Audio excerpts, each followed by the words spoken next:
প্রিয় দর্শক সবাইকে আমন্ত্রণ জানাচ্ছি আমাদের চ্যানেলে। আমরা আজকে অত্যন্ত গুরুত্বপূর্ণ একটি বিষয় নিয়ে কথা বলবো এবং অনেকের কাছে হয়তো বিষয়টা একদম নতুন মনে হতে পারে বা অনেকের কাছে হয়তো বিষয়টা অবিশ্বাস্য মনে হতে পারে যে অবাস্তব বা এটা সম্ভব না। বিষয়টি হচ্ছে যে কর্মজীবী মায়েদের বাচ্চার বুকের দুধ খাওয়ানো নিয়ে এখন কিন্তু অনেক সমস্যার কথাই শোনা যায়। তাই অনেকেই বাচ্চাকে বাজারের কৌটার দুধ খাওয়াতে শুরু করেন, কিন্তু সেই দুধে কি মায়ের দুধের ঘাটতি মিটবে? আসলে কিন্তু মিটে না।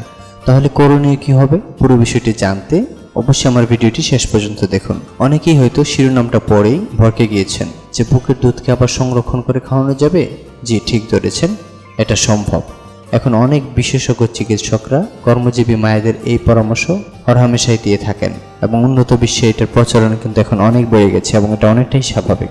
যদি আমাদের দেশে এখন পর্যন্ত প্রচলনটা ওইভাবে পৌঁছায়নি বা এখন হয়তো অনেকেরই অজানা, তো চলুন কথা না বাড়িয়ে আমরা মূল আলোচনায় চলে যাই।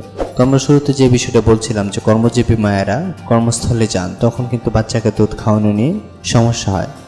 এবং শুধু কি কর্মজীবী মায়েরাই দুধ সংরক্ষণ করে বাচ্চাকে খাওয়াতে পারেন? ব্যাপারটা তা নয়। অনেক সময় বাচ্চা ঠিক মতো বুকের দুধ চুষতে পারে না। অনেক সময় পাবলিক প্লেসে আপনি বাচ্চাকে বুকের দুধ খাওয়াতেও পারছেন না, কিন্তু বাচ্চা কান্নাকাটি করছে। আবার অনেক সময় বাচ্চা হসপিটালে থাকা অবস্থায়ও বুকের দুধ খাওয়ানো সমস্যা হয়ে যায়। তাই এই সময়গুলোতে যদি বুকের দুধ সংরক্ষণ করে রাখা যায় তাহলে কিন্তু খুব সহজেই বাচ্চাকে খাওয়ানো যাবে। তো এখন নিশ্চয়ই আপনার মনে প্রশ্ন জাগছে যে বুকের দুধ কিভাবে আপনি সংরক্ষণ করবেন এবং বাচ্চাকে খাওয়াবেন। চলুন আমরা ধারাবাহিকভাবে এই বিষয়টি নিয়ে বিস্তারিত জেনে নিই। এই পুরো প্রক্রিয়াটির প্রথম ধাপটি হলো দুধ সংগ্রহ করা, আর এই কাজটি আপনাকে করতে হবে খুব সাবধানে, কারণ এই কাজটির উপর নির্ভর করবে অন্যান্য কাজগুলো। পুরো দুধ সংগ্রহ প্রক্রিয়াকে কয়েকটি ধাপে ভাগ করে নিলে কাজটি আপনার জন্য খুবই সহজ হয়ে যাবে। প্রথমে আপনার দুই হাত খুব ভালোভাবে সাবান বা হ্যান্ড ওয়াশ দিয়ে ভালোভাবে ধুয়ে নেবেন। তারপর হাত দুটো একটু শুকিয়ে নেবেন। বাজারে ব্রেস্ট পাম্প নামে একটি জিনিস বিক্রি হয়, যেটা অনেকটা ফিডারের মতো। বাচ্চারা যেগুলো কৌটার দুধ বা গরুর দুধ খাওয়ানো হয় যে ফিডারে ভরে, তার মতোই দেখতে। তার সাথে পাম্প করার জন্য এক্সট্রা একটি অংশ আছে। আপনি নিশ্চয়ই ভিডিওতে দেখে কিছুটা বুঝতে পারছেন, অনেকেই হয়তো দেখে থাকবেন। তো এই ব্রেস্ট পাম্পটি ভালোভাবে হালকা গরম পানি দিয়ে ধুয়ে নিতে হবে। তারপর ব্রেস্ট পাম্পটি একটু বাতাসে শুকিয়ে নিয়ে পাম্পের কাজের জন্য তৈরি করে নিতে হবে। আর এই পাম্পটি কিভাবে ব্যবহার করতে হয় এর একটি ইনস্ট্রাকশন বুক বা দিক নির্দেশনা দেওয়া আছে, সাথে একটি বই থাকে। সেটা একটু ভালোভাবে পরিষ্কার করে পড়বেন, পড়ে বিষয়টা ভালো করে বুঝে নেবেন।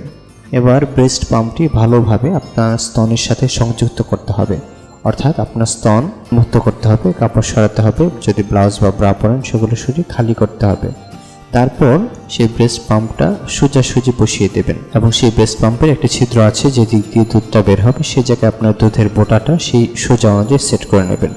তারপর সেটা চেপে আপনার ব্রেস্টের সাথে বা আপনার দুধের সাথে চেপে ধরবেন। ভালোভাবে যখন আপনার স্তনের সাথে সেই ব্রেস্ট পাম্পটি সেট করবেন, করার পর যেখানে পাম্প করার জায়গাটা আছে চাপ দিবেন, সেখানে আস্তে আস্তে চাপ দেওয়া শুরু করবেন। তবে এই কাজটি করার আগে খেয়াল রাখবেন যে আপনার স্তনে পর্যাপ্ত দুধ আছে কিনা বা স্তনটা ফুলে আছে কিনা। যখন পর্যাপ্ত দুধ থাকবে তখন এই কাজটি করবেন। এভাবে আস্তে আস্তে করে আপনি চেপে চেপে, অর্থাৎ আপনি যখন পাম্পে প্রেস করবেন, বাচ্চারা যেরকম মুখ দিয়ে টেনে চুষে নেয় বা বড় মানুষরা যেভাবে দুধ চষে, এইভাবে চষার মতো করে আপনার দুধের ভিতর থেকে আপনি যখন পাম্পে প্রেস করবেন সেটা আপনার দুধের ভিতর থেকে চষার মতো করে চাপ প্রয়োগ করে আপনার দুধের ভিতর থেকে, অর্থাৎ আপনার স্তনের ভিতর থেকে তরল দুধ বের করে নিয়ে আসবে। এভাবে বের করে আপনার যে পাত্রটা আছে সেই পাত্রটা ভরে নেবেন। আশা করছি এই বিষয়টি ক্লিয়ারভাবে বুঝতে পেরেছেন। এরপর যদি কারো বুঝতে কোনো অসুবিধা থাকে অবশ্যই কমেন্ট করে আমাকে জানাবেন। তো প্রথম ধাপ শেষ হয়ে গেল, অর্থাৎ আমরা জেনে নিলাম যে আপনার স্তনের দুধটি কিভাবে বোতলজাত করবেন বা কিভাবে বের করবেন। তারপর হচ্ছে দ্বিতীয় ধাপ হচ্ছে কি ধরনের বোতল বা জারে এই দুধটি সংরক্ষণ করবেন। দুধ সংরক্ষণের ব্যাপারটি বেশ গুরুত্বপূর্ণ। অনেকেই বলে থাকে প্লাস্টিকের কোনো বোতলে এই দুধ সংরক্ষণ করা যাবে। আসলে প্লাস্টিকের বোতলে ব্রেস্ট মিল্ক না রাখাই ভালো। চেষ্টা করা উচিত কোনো কাঁচের বোতলে এই দুধ সংরক্ষণ করা।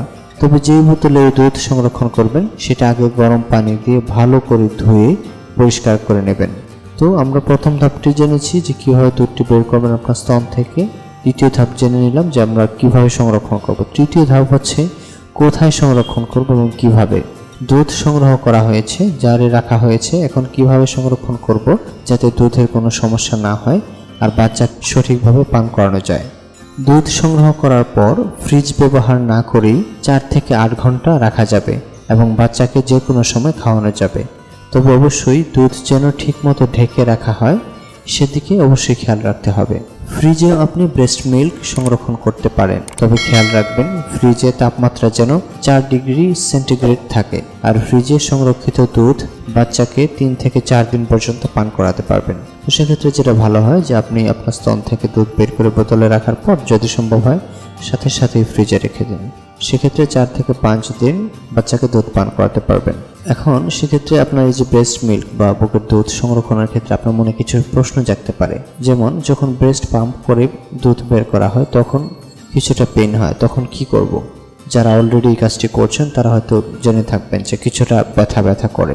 তো সেই ক্ষেত্রে আপনি যখন ব্রেস্ট পাম্প করে দুধ বের করবেন তখন আপনার প্রথমে একটু ব্যথা করবে, এটা খুব স্বাভাবিক, এতে ঘাবড়ে যাওয়ার কিছু নেই। ব্যথা উপশমের জন্য আপনি ব্রেস্ট পাম্পের আগে 1 গ্লাস পানি পান করে নিতে পারেন। আর যখন ব্রেস্ট পাম্প করা হবে তখন জোরে জোরে শ্বাস আদান প্রদান করবেন, অর্থাৎ জোরে জোরে নিঃশ্বাস নেবেন। দ্বিতীয় আরেকটি প্রশ্ন আসতে পারে, সেটা হচ্ছে যে কতটুকু পরিমাণ ব্রেস্ট মিল্ক আমি সংরক্ষণ করতে পারবো। উত্তর হচ্ছে আপনি 120 মিলিলিটার দুধ একবারে সংরক্ষণ করে রাখতে পারবেন, অর্থাৎ খুব বেশি দুধ বের করার চেষ্টা না করাই ভালো। অনেকের থাকতে পারে যে অনেকের প্রাকৃতিকভাবে স্তন অনেক বড়, বা অনেকের থাকে এরকম কিছু মানুষ আছে যাদের স্তন অনেক বড় এবং অনেক দুধ থাকে, বা সারাক্ষণ অনেকে আছে এরকম যে পড়তেও থাকে ফোটা। তো যাই হোক, অতিরিক্ত পরিমাণ বের করার প্রয়োজন নেই। অতিরিক্ত পরিমাণ বের করলে হয়তো ছোট বাচ্চা এত খেতে পারবে না, নির্দিষ্ট সময় পার হয়ে যাবে, নষ্ট হবে। এর পাশাপাশি অতিরিক্ত পরিমাণ দুধ বের করলে আপনার স্তনে ব্যথাও হতে পারে, সুতরাং সেটা প্রয়োজনে আপনি অল্প করে বের করে নেবেন। 100 গ্রাম 120 মিলিগ্রাম এরকম বের করে সংরক্ষণ করে বাচ্চাকে আস্তে আস্তে খাওয়াতে পারেন। আরেকটি প্রশ্ন আসতে পারে যে ফ্রিজে সংরক্ষিত দুধের রং কি ফ্রেশ দুধের রঙের চেয়ে ভিন্ন হতে পারে? এর উত্তর হচ্ছে যে মাঝে মাঝেই ফ্রিজে সংরক্ষিত দুধের রং ফ্রেশ দুধের চেয়ে ভিন্ন হতে পারে, এটা নিয়ে ভাববার কিছুই নেই। অনেকেই ভাবতে পারেন এতে হয়তো দুধের পুষ্টিগুণ কমে যেতে পারে, কিন্তু না, এই রং পরিবর্তনে দুধের পুষ্টিগুণে কোনো কমতি হয় না। একটা প্রশ্ন অনেকের মনে আসতে পারে যে ফ্রিজ থেকে দুধ বের করে মাইক্রোওয়েভে গরম করে নিলে কি ভালো হবে? অর্থাৎ ঠান্ডা দুধ খাওয়ালে হয়তো বাচ্চার ঠান্ডা লেগে যেতে পারে, সেক্ষেত্রে ফ্রিজ থেকে বের করে ঠান্ডা দুধটা কি খাওয়ানো যাবে বাচ্চাকে, নাকি গরম করে নিতে হবে? এর উত্তর হচ্ছে যে এই কাজটি অবশ্যই করতে যাবেন না। সংরক্ষিত দুধ ফ্রিজ থেকে বের করে কিছুক্ষণ রুমে স্বাভাবিক মাত্রায় রাখুন এবং স্বাভাবিক তাপমাত্রায় আসতে দিন। যখন স্বাভাবিক মাত্রায় চলে আসবে তখন শিশুকে পান করান, কিন্তু কখনো গরম করবেন না। তো আরেকটি প্রশ্ন আসতে পারে যে সংরক্ষিত দুধ কিভাবে শিশুকে খাওয়াবেন? এটা হচ্ছে যে আপনি যে বোতলে দুধ সংরক্ষণ করছেন তার সাথে একটি নিপল স্থাপন করেই আপনি সেখান থেকে বাচ্চাকে খাওয়াতে পারেন। অর্থাৎ আমরা যে সকল সাধারণ ফিডারে দেখি যে প্লাস্টিকের নিপল পাওয়া যায়, অর্থাৎ সাধারণ ফিডার কিনলে তো সেটা থাকে, পাশাপাশি শুধু নিপল প্লাস্টিকের সেগুলো কিনতে পাওয়া যায়, মাথায় ছিদ্র থাকে, যেগুলো দিয়ে বাচ্চারা সাধারণত দুধ খায়, গোটার দুধ বা গরুর দুধ। তো ওরকম যেগুলো আছে সেটা চাইলে আপনি যেই বোতলে সংরক্ষণ করেছেন সেই বোতলের মাথায়ও সেরকম নিপল লাগিয়ে বাচ্চাকে আপনি খাওয়াতে পারেন। তবে খেয়াল রাখবেন দুধ যেন বেশি ঠান্ডা না থাকে, ফ্রিজ থেকে বের করে কিছুক্ষণ রুমে রেখে স্বাভাবিক তাপমাত্রায় এনে তারপর খাওয়াবেন। আশা করছি অনেকের কাছে বিষয়টি পরিষ্কার হয়েছে। এরপরও এই সংক্রান্ত যে কোনো প্রশ্ন আপনার মনে যদি জাগে অবশ্যই নিঃসংকোচে আমাকে প্রশ্ন করে জানাবেন। একটি বিষয় মনে রাখবেন যে চিকিৎসা নিয়ে, স্বাস্থ্যসেবা নিয়ে, গর্ভবতী মা বা ছোট সন্তান শিশু তাদের পরিচর্যা, লালন পালন ইত্যাদি বিষয় নিয়ে লজ্জা পেলে কিন্তু আপনি ক্ষতিগ্রস্ত হবেন, আপনার সন্তান ক্ষতিগ্রস্ত হবে। স্বাভাবিক একটু লজ্জা আপনার পরিবারে হাসি মুখ ঢেকে ফেলতে পারে। সুতরাং যে কোনো প্রশ্ন অবশ্যই কমেন্ট করে জানাবেন। প্রতিনিয়ত বিভিন্ন ধরনের স্বাস্থ্য, গর্ভবতী মা শিশু সহ বিভিন্ন নিত্য প্রয়োজনীয় তথ্য এবং নিত্য প্রয়োজনীয় স্বাস্থ্য পরামর্শ পেতে অবশ্যই সাবস্ক্রাইব করে রাখবেন আমাদের চ্যানেলটি। আমাদের সাথে থাকার জন্য ধন্যবাদ।